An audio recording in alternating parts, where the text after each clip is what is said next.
निर्मलभाषितलिङ्गं निर्मलभाषितशोभितलिङ्गं जन्मज दुःखविनाशकलिङ्गं तत्प्रणमामि सदा शिवलिङ्गं देवमुनिप्रवराचितलिङ्गं कामदहनकरुणाकरलिङ्गं रावणदर्पविनाशकलिङ्गं तत्प्रणमामि सदा शिवलिङ्गं सर्वसुगन्धिसुलेपितलिङ्गं बुद्धिविवर्धनकारणलिङ्गं सिद्धसुरासुरवन्दितलिङ्गं तत्प्रणमामि सदा शिवलिङ्गं कनकमहामणिभूषितलिङ्गं मणिपतिवेष्टितशोभितलिङ्गं तक्षसुयज्ञविनाशनलिङ्गं तत्प्रणमामि सदा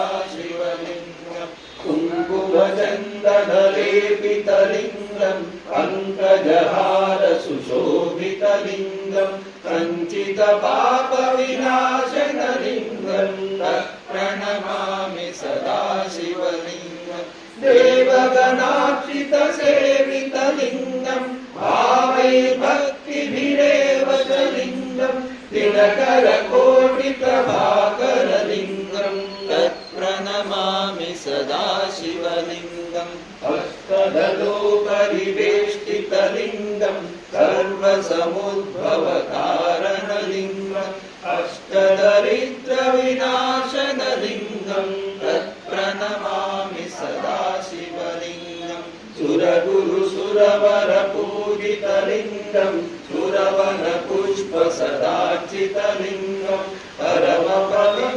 परमात्मकलिङ्गं तत्प्रणमामि सदा शिवलिङ्गं लिङ्गाष्टकमिदं पुण्यं यः पठेत् शिवसन्निधौ